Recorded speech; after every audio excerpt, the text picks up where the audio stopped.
वाल्मीकि जयंती है। इस वाल्मीकि जयंती के पावन पर्व पर उस महान मनीषी के चरणों में वंदन करता हूं। और भाइयों बहनों, अब चुनाव बहुत निकट आ रहा है।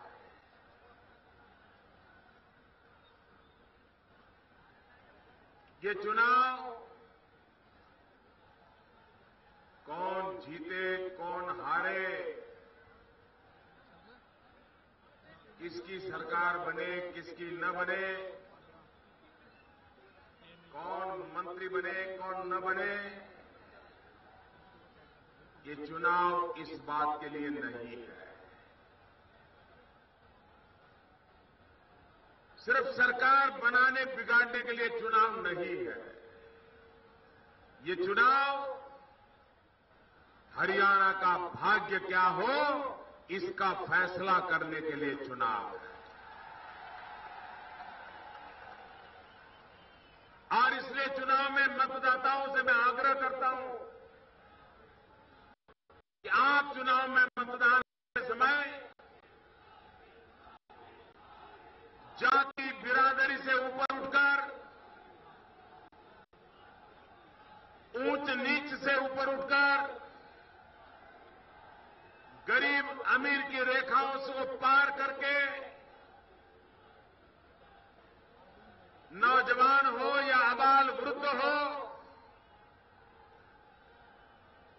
बहनें हो, किसान हो, मजदूर हो, एक ही सपने को लेकर के चुनाव में मतदान कीजिए कि अब हमें हरियाणा का भाग्य बदलना है। हरियाणा के नौजवानों का भविष्य सुनिश्चित करना है। यहां की माताओं बहनों को सम्मान मिले, सुरक्षा मिले,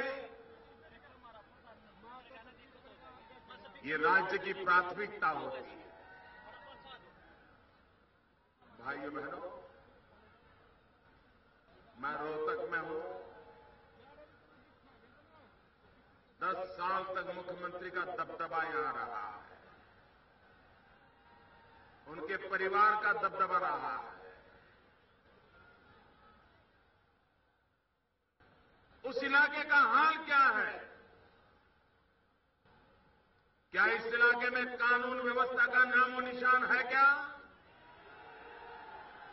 क्या यहां की माताएं बहनें सुरक्षित है क्या?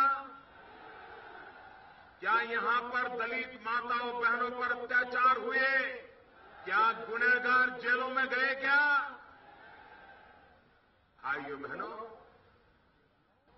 सरकार की नाक के नीचे मुख्यमंत्री के अपने इलाके में, जहां उनका अपना व्यक्तिगत दबदबा है,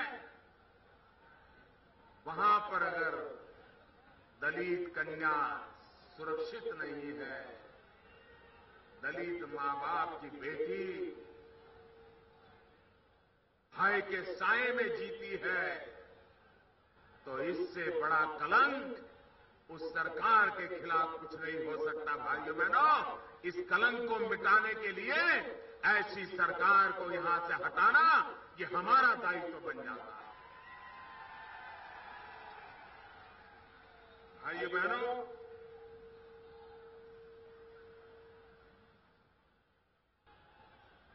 दो 2012 में भारत सरकार के चेयरमैन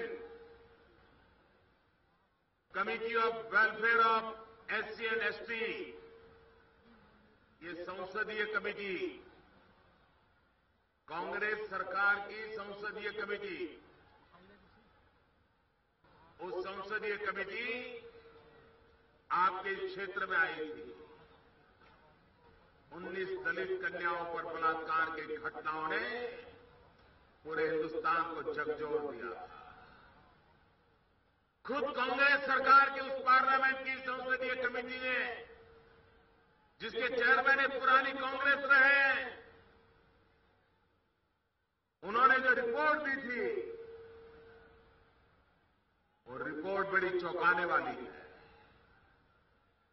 और उस रिपोर्ट के विषय में उसके बावजूद भी ये निर्दयी सरकार के पेट का पानी नहीं हिला भाइयों, पेट का पानी नहीं हिला। ऐसी संवेदनाहीन सरकार हम कल्पना नहीं कर सकते। स्वामी दयानंद सरस्वती की जो कर्म भूमि रही हो, उनकी प्रेरणा से आज भी हरियाणा में ज्ञान के प्रकाश की ज्योति जल रही हो, उस हरियाणा की ये दुर्दशा इस शासन में हुई है। भाइयों बहनों, वो रिपोर्ट कहती है एक के बाद एक दलितों पर, दलित माताओं बहनों के शोषण की घटनाएं लगातार घटती रही। एफआईआर लिखने तक का जिम्मा इस सरकार ने नहीं निभाया। इतना ही नहीं, या तो उन केसों को फाइल कर दिया गया या अभी भी जांच चालू है, यही कागजी कार्यवाही होती रही। न किसी दलित मां बहन को न्याय मिला। आज मैं वाल्मीकि जयंती पर मेरे करोड़ों दलित भाइयों बहनों को विश्वास दिलाना चाहता हूं। सरकारें दलितों के लिए, पीड़ितों के लिए, शोषितों के लिए, उपेक्षितों के लिए, पिछड़ों के लिए होती है। सरकारें अमीरों के लिए नहीं होती है। सरकारें धन्ना सेठों के लिए नहीं होती है। सरकारें गरीब के लिए होती है। भाइयों बहनों, सरकारों का ये चरित्र जो गरीब के लिए जिए, गरीब के लिए सोचे, गरीब के लिए कदम उठाए, ऐसी हरियाणा को सरकार देने का आज वाल्मीकि जयंती के पावन पर्व पर मैं आपको वादा करने आया।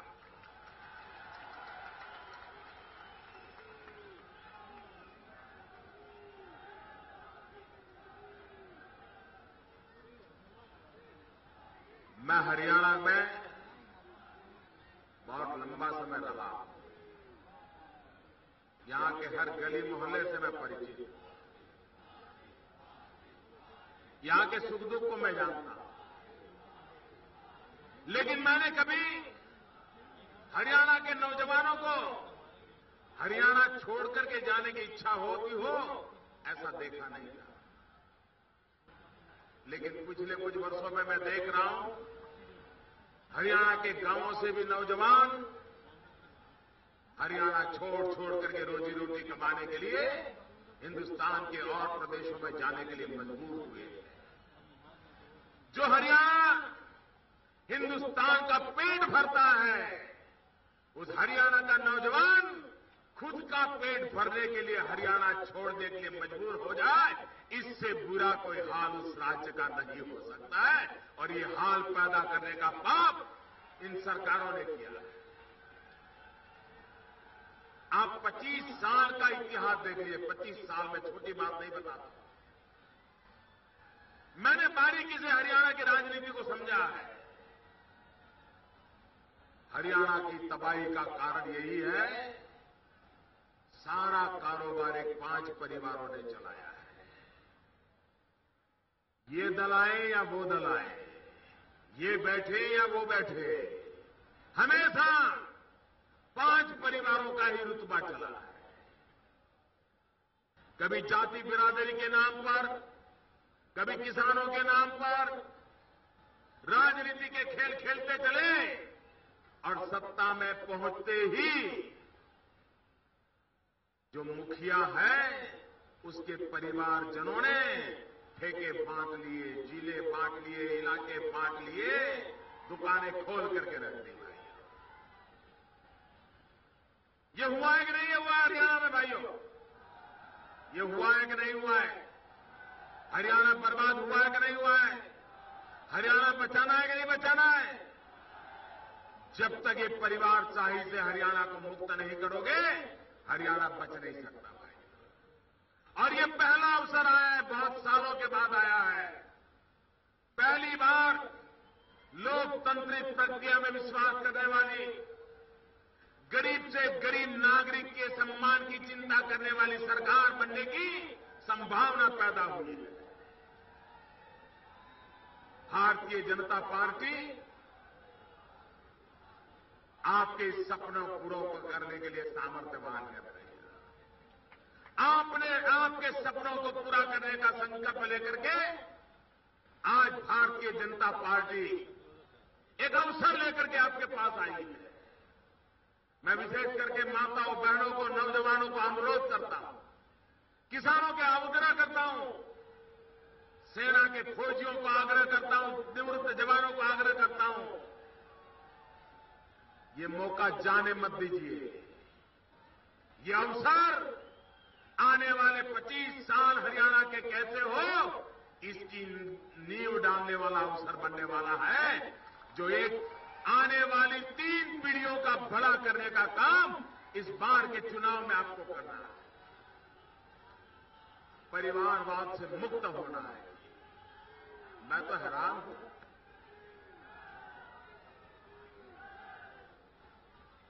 चुनाव हारने के डर में कांग्रेस के नेता झूठ पे झूठ चलाए जा रहे हैं। पहले घोटाले पे घोटाले, अब चुनाव के मैदान में झूठ पे झूठ। ये घोटालों की सरकार है। इन्होंने स्कैम हरियाणा बनाया है, हमें स्किल हरियाणा बनाना है।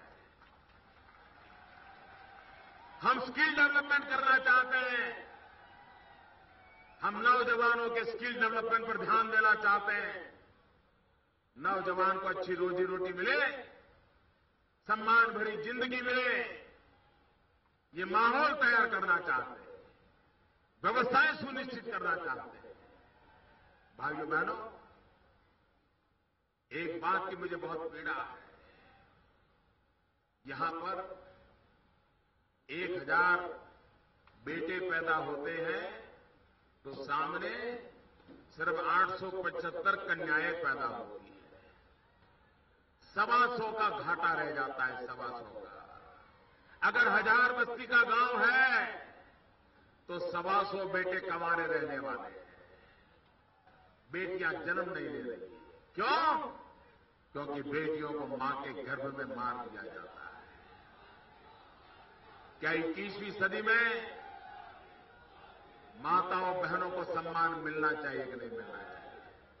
बेटियों को जन्म देने का अधिकार मिलना चाहिए कि नहीं मिलना चाहिए? मां की कोख को सुरक्षा मिलनी चाहिए कि नहीं मिलनी चाहिए? ये कलंक हमें मिटाना है। माताएं, बहनें, उनको सम्मान के साथ जीने का अवसर मिले तो हरियाणा को हम इस बात से बाहर निकाल सकते हैं। पूरे हिंदुस्तान में सबसे बुरे हाल वाले जो 15 जिले हैं, उसमें से 9 जिले अकेले हरियाणा के हैं। यह हमें शोभा नहीं देता।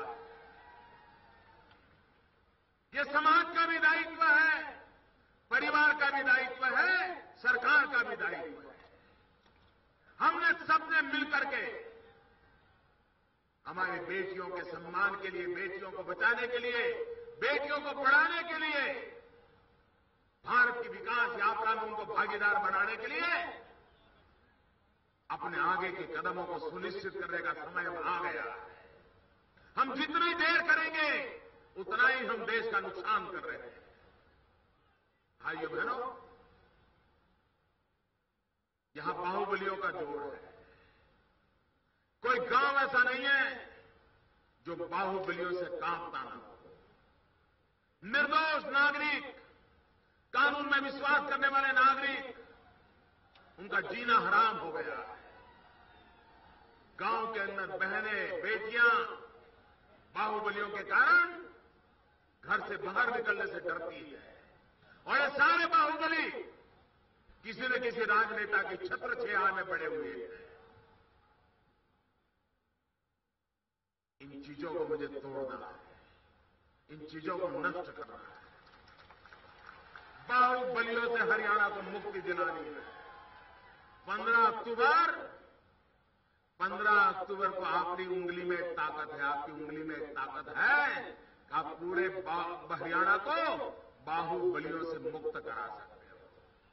आपकी उंगली में एक ताकत है, आपकी उंगली में वो ताकत है कि 15 तारीख को आप पूरे हरियाणा को भ्रष्टाचार से मुक्त करा सकते हो। आपकी उंगली में वो ताकत है कि 15 तारीख को आप बेईमानों से हरियाणा को मुक्त करा सकते हो, परिवारवाद से मुक्त करा सकते हो, भाई भतीजावाद से मुक्त करा सकते हो। और इसलिए 15 अक्टूबर को कमल के निशान पे बटन दबा करके भारतीय जनता पार्टी की पूर्ण बहुमत की सरकार बनाइए। इसके लिए मैं आपको निमंत्रण देने आया। भाइयों बहनों, आज देश तेज गति से आगे बढ़ना शुरू हो गया है। इतने कम समय में ये आसार नजर आने लग गए हैं। अपने यहां कहावत है, पुत्र के लक्षण पालने में, झूले में जन्मते पता चल जाता है लक्षण क्या है। ये सरकार के भी 125 साल में लक्षण नजर आ रहे हैं, देश को कैसे आगे बढ़ाएंगे। आप देखिए पूरे दुनिया में आज हिंदुस्तान का डंका बज रहा है। बज रहा है नहीं बज रहा है? हिंदुस्तान का डंका बज रहा है नहीं बज रहा है? अमेरिका भी हिंदुस्तान को मानने लगा है कि नहीं लगा है? अमेरिका में भी हिंदुस्तान का डंका बज रहा है कि नहीं बज रहा है? क्यों बज रहा है? क्यों बज रहा है? क्यों बज रहा है? क्यों बज रहा है? ये मोदी के कारण नहीं बज रहा है, मोदी के कारण नहीं बज रहा है। ये मोदी का जादू नहीं है, ये मोदी का करिश्मा नहीं है।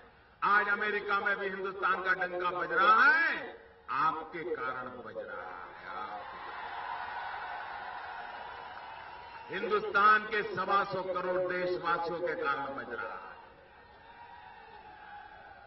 क्योंकि हिंदुस्तान की जनता ने दिल्ली में पूर्ण बहुमत वाली सरकार बनाई, 30 साल के बाद पूर्ण बहुमत वाली सरकार बनाई। और उसके कारण सारी दुनिया जब मोदी को मिलती है तो उसको पता है कि मोदी अकेला नहीं है, 125 करोड़ देशवासी उसके साथ खड़े हैं और इसके कारण दुनिया मानती है। आप हरियाणा का डंका बजे चाहते हैं? आप चाहते हैं हरियाणा का दुनिया में डंका बजे? आप चाहते हैं? अगर आप चाहते हैं तो हरियाणा में भी पूर्ण बहुमत वाली सरकार बनाइए। भारतीय जनता पार्टी की पूर्ण बहुमत वाली सरकार बनाइए। मैं आपको विश्वास दिलाता हूं, हरियाणा का दुनिया में डंका बजना शुरू हो जाएगा।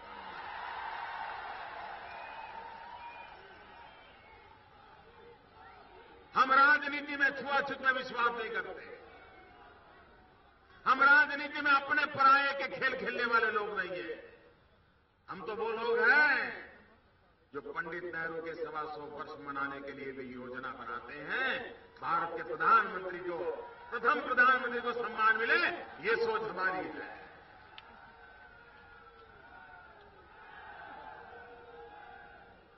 देश को छुआछूत की राजनीति ने तबाह करके रखा है, भाई भतीजेवाद की राजनीति ने तबाह करके रखा है। भाइयों बहनों, लोकतंत्र ऐसे नहीं चलता है। लोकतंत्र में विचार भेद हो सकते हैं, दल कितने ही क्यों न हो, देश तो हमारा एक है और दल से बड़ा देश होता है। ये भावना लेकर के हम आगे बढ़ना चाहते हैं और इसलिए राज्य के साथ केंद्र का रवैया क्या रहे, हमारी सोच बहुत साफ है।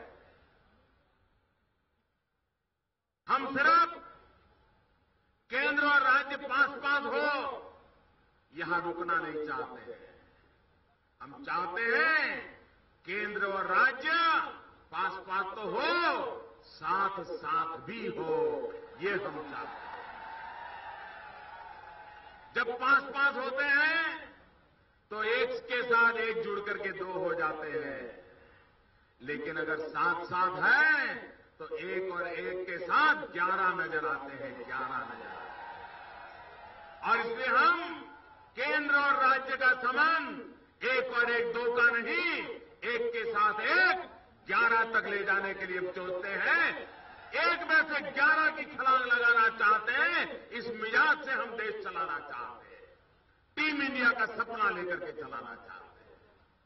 और इसलिए भाइयों बहनों, मैं आज आग्रह करने आया हूं कि हरियाणा को अब तबाह मत होने दो, हरियाणा को और लुटने मत दो।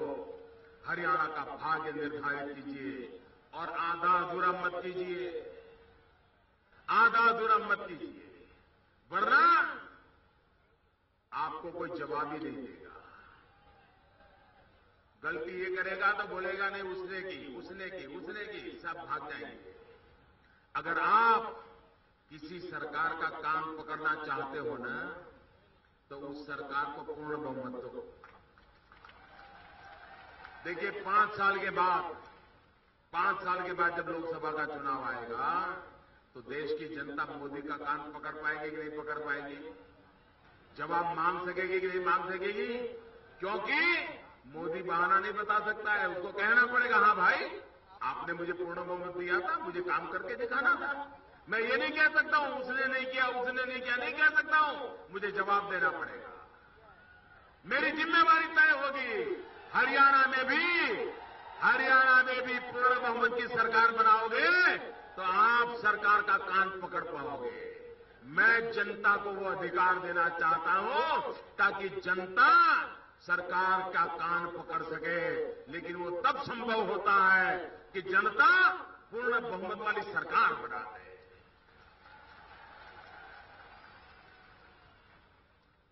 भाइयों बहनों, 15 अक्टूबर को पूर्ण बहुमत के साथ भाजपा को विजयी बनाने का संकल्प करना है। भाइयों बहनों, हमारे देश में तिरंगे झंडे के 3 रंग हैं और उसमें एक चौथा रंग है ब्लू कलर का, उसके अंदर अशोक चक्र है। मैं ये चतुर्रंगी क्रांति करना चाहता हूं। उसका एक रंग है केसरिया। मैं हिंदुस्तान में सैफ्रॉन रिवॉल्यूशन करना चाहता हूं, केसरिया क्रांति करना चाहता हूं। करनी चाहिए कि नहीं करनी चाहिए? हमारे देश में केसरिया क्रांति होनी चाहिए कि नहीं होनी चाहिए?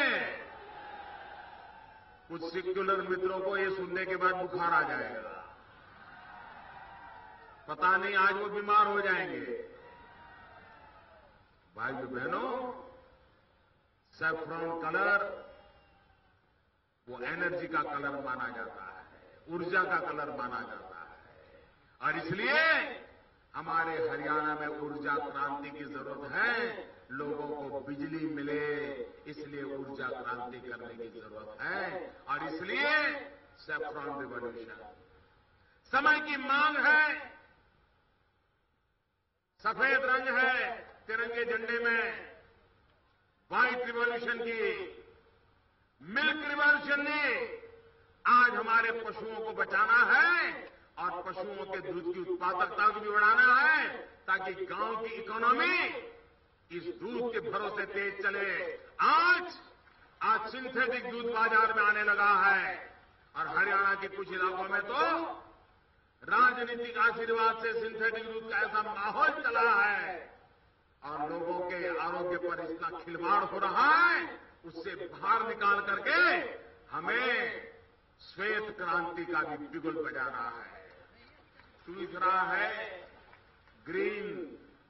भाइयों बहनों, दूसरी हरित क्रांति, ये समय की मांग है। हमारे किसान की कम जमीन में ज्यादा उत्पादन कैसे हो, उसके उत्पादन पर वैल्यूएशन कैसे हो, उसकी आय कैसे बढ़े और हमारा गांव और किसान का अर्थकारण देश की अर्थकारण को गति देने वाला कैसे बने। इसलिए हम तिरंगे का तीसरा रंग हरित क्रांति की ओर बल देना चाहते हैं और चौथा है ब्लू कलर का अशोक चक्र। समंदर के रंग से जुड़ा हुआ ये कलर है।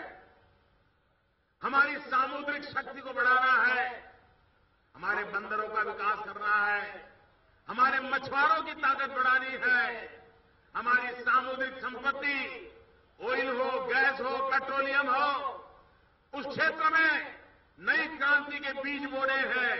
और इसलिए भाइयों बहनों, इस देश में तिरंगे झंडे वाली क्रांति करने का सपना लेकर के हम आगे बढ़ रहे हैं। हरियाणा में इसको हम आगे बढ़ाना चाहते हैं। इसके लिए मुझे आपके आशीर्वाद चाहिए। यहां के जो उम्मीदवार हैं वो जरा मेरे बगल में आके खड़े हो जाए सारे।